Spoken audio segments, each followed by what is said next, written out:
Waalaikumsalam. Ari. Kita akhiri, bye. Sampai jumpa.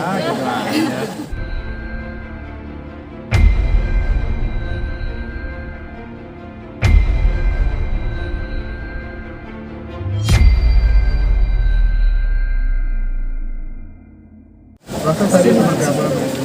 Apa Mbak kencengin lagi prosesnya seperti apa? Prosesnya alhamdulillah berjalan lancar. Seperti biasa kan, di sanksi menjelaskan apa yang ada di isi BAP semuanya. Tapi tadi pertanyaan-pertanyaan kan mengungkit kembali yang udah berlalu. Kalau Pak Hendro sendiri tadi dia Iya, sebenarnya sih kalau ditanya ulang lagi kan ini kasusnya udah hampir 2 tahun ya. Kalau ditanya lagi kadang-kadang tuh saya agak sedikit bosan. Makanya saya lebih baik dilihat deh BAP-nya atau naik kuasa hukum gitu kan. Lama-lama apa yang kita ulang lagi kan saya ini manusia biasa ya. Kalau ulang lagi dengan hal yang sama, cerita yang sama, lama-lama tuh bosan.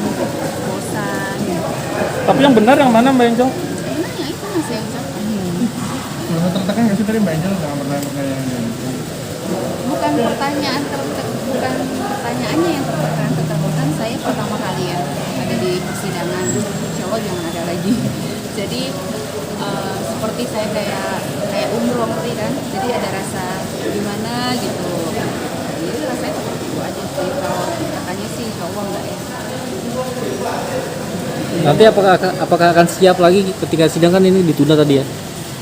Akankah siap nanti ketika menjadi saksi kembali dengan pertanyaan-pertanyaan yang Harus siap ya kita siap.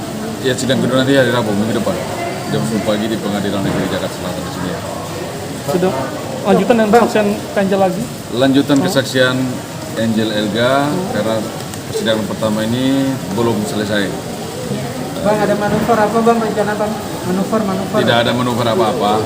Sini hanya menjelaskan tentang fakta yang terjadi sebenarnya, bahwa tadi sudah tergambar sedikit dari keterangan saksi korban, saksi pelapor merasa dirugikan secara hukum, bahwa peristiwa hukum itu yang terjadi sudah tergambar lah, bahwa kejadian itu saat penggerebekan itu saudara saksi Angel berada di ruang tengah, terus didorong masuk ke kamar gitu. Jadi sudah tergambar sedikit, tapi lebih komplitnya nanti pada sidang kedua ya, karena tadi belum begitu banyak keterangan atau kronologis yang disampaikan. banyak persidangan hari ini tadi dari pihak itu mendatangkan banyak saksi, sudah termasuk keluarganya. Kuasa hukum. Kenapa kuasa hukum lagi bang? Seperti apa kuasa hukum bang?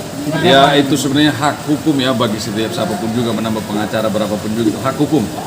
Gitu. Kita nggak area psikologi, bukan hal yang penting mesti kita komenin ya. Kalau saya dari awal kan fokus dengan permasalahan saya, pengacara saya juga saya mencari pengacara yang punya intelektual dan memahami hukum yang sangat luar biasa.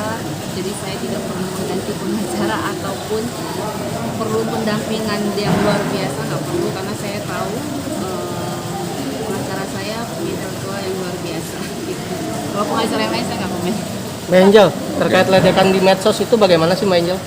Ada ledekan dari adiknya tadi, ada tulis status di IG story-nya itu seperti itu gimana Mbak? Ledekan ini kan bukan sekali dua kali terhadap saya. Hina ini kan sudah berkali-kali terhadap saya.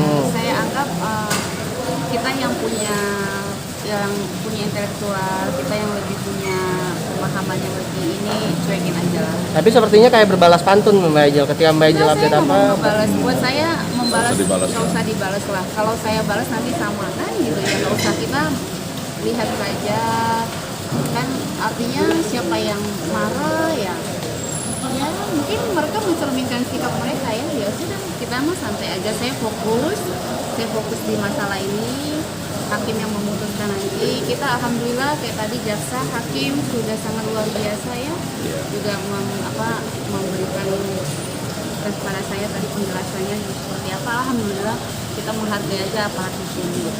Tapi saya mau jelaskan sedikit lagi bahwa persidangan kali ini materinya adalah perbuatan dugaan tindak pidana perbuatan pencemaran nama baik lewat undang-undang ITE tentang suatu peristiwa, yang mana satu peristiwa hukum terjadi ini dilakukan 2 upaya hukum.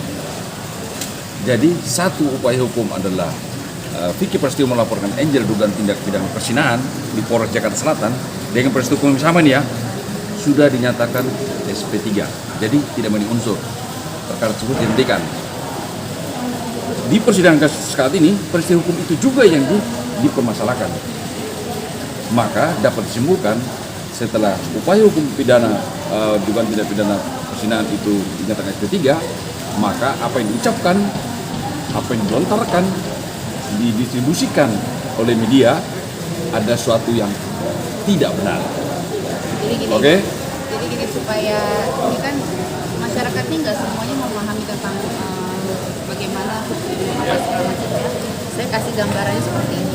Pada hari ini, sidang hari ini sebenarnya adalah prosesnya Vicky Prasetyo masuk di Salemba itu karena laporan saya mengenai undang-undang IT pencemaran nama baik itu karena memenuhi unsur, makanya dia ditahan. Ya, nah untuk saya dihadirkan sidang ini artinya saksi ini ya hak ya sebagai pelapor itu haknya pengacaranya dia. Kalau dia mau tekan saya, dia mau iniin saya, itu hak mereka. Atau dia mau putarkan bagaimana, itu hak mereka. Yang pasti adalah unsur yang diberikan kepada Vicky Prasetyo itu sudah memenuhi unsur. Saya hanya memberikan saksi sekarang. Keputusannya bagaimana nanti ya kepada Pak Ketua Hakim. Baik,